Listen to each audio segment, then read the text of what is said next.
I'm Selena and welcome to Selena's Musings. This is where I like to share my thoughts, opinions, perspectives, and things that inspire me.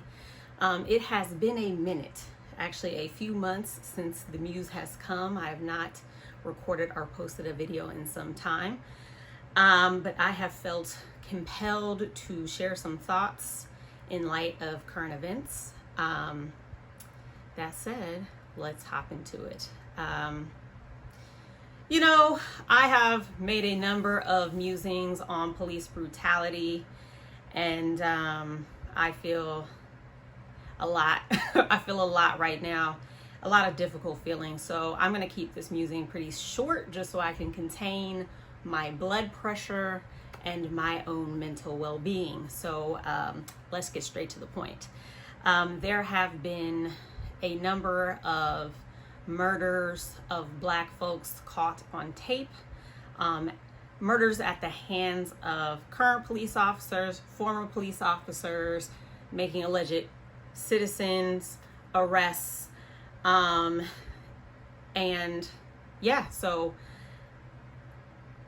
again, I'm gonna be a little bit at a loss for words throughout this musing just because this is a lot, right?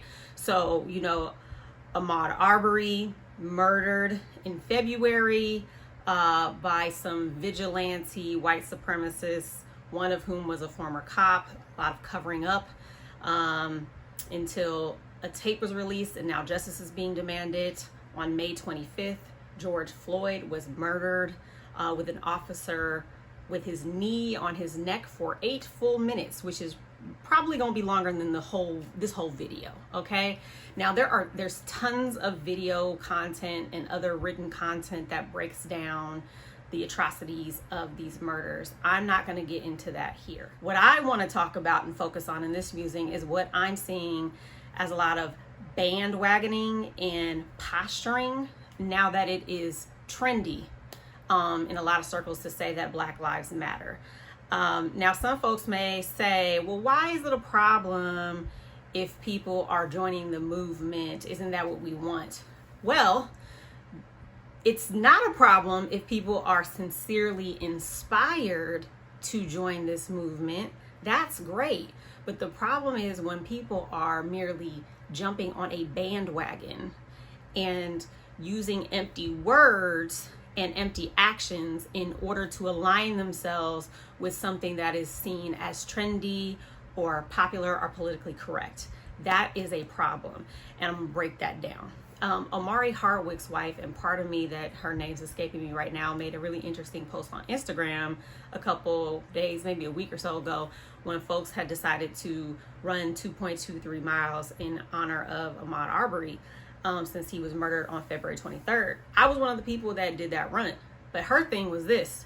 She's a white woman, and she said, my fellow white women, if you're going to do that run and then feel good about yourself, don't do it, right? Because you're just doing it to comfort yourself as opposed to doing it in solidarity and then not stopping there and taking further action. See, that's the problem with bandwagoning and posturing. A lot of this is about people feeling good by posting something, feeling good, looking good, whatever, and then they just stop right there.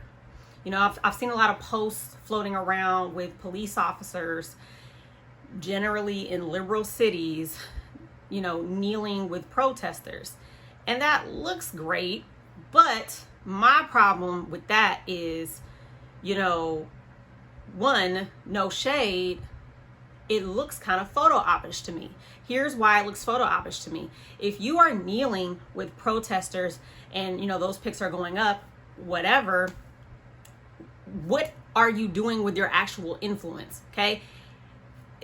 What are you doing behind the scenes? You are a part of these systems. You're in these systems. Therefore, you are in the best position to actually enact change within these systems, right? So I want to see, what action are you taking after the photo goes up on Twitter, on Instagram, whatever?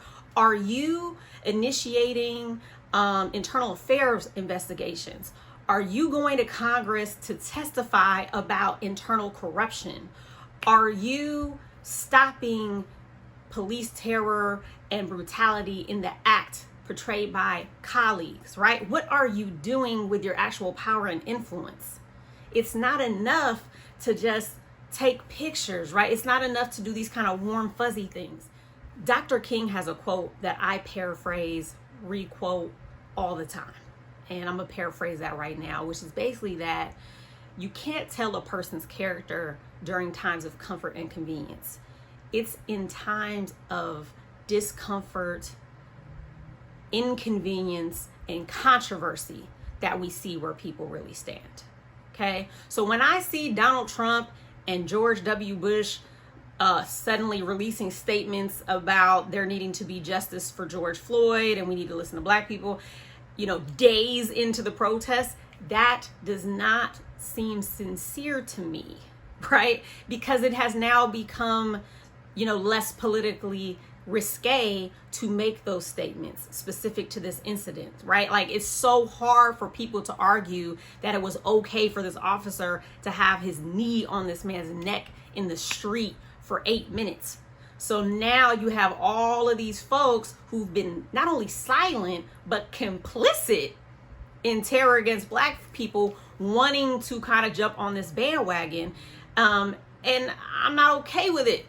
I'm not okay with it because it feels insincere and it can run the risk of getting folks to be, complacent. Like, okay, well, now everyone's, saying that they're going to make arrests and, justice for George Floyd. And yes, we must have justice for George Floyd. And we also cannot allow his memory and his life and his legacy to be used as a political tool by those who really could care less and are not really doing what it takes to make systemic change that we need, right? So what I'm saying here is that if you find yourself inspired by this movement and you are compelled to support, that is beautiful. And if you really want to support, it has to look like supporting when it's uncomfortable. If you're just posting things on Instagram or saying the right things with people who agree with you, that is insufficient.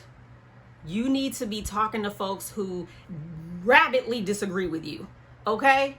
You need to be contributing money. And when I say you, I'm talking about allies, okay? I'm talking about allies. I'm talking about non-Black people who are saying that they want to support this movement. If you want to support this movement, you need to put your money where your mouth is, supporting Black-led organizations and movements that are going towards these efforts.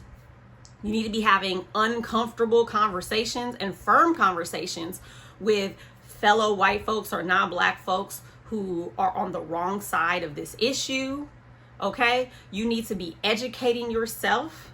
Notice I said educating yourself, okay? You can't expect your Black friends to do all of the intellectual and emotional labor for you. If you are a police officer who wants to call yourself or consider yourself a good cop, then you have to know that you have to be a part of making change within the system, okay? You cannot just make these statements to the crowd. You have to be making these statements inside of your department, all right? So I don't have much more to say, just because my thoughts are all over the place. I guess where I'll leave it is that I just want to just express my sincere sorrow and grief and anger over the loss of so many Black lives, including Ahmaud Arbery, Breonna Taylor, George Floyd, so many others taken. Let's use the right words. Words matter. And yeah, speechless at this point. So I will leave it at that. I will also leave some links to Black-led organizations and movements and other funds that you may want to contribute to. And I would love to hear what your commentary is below.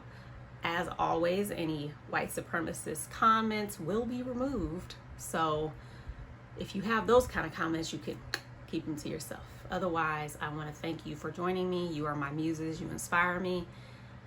And I hope you, I want to say have a good one, but right now is not a time for us to be comfortable.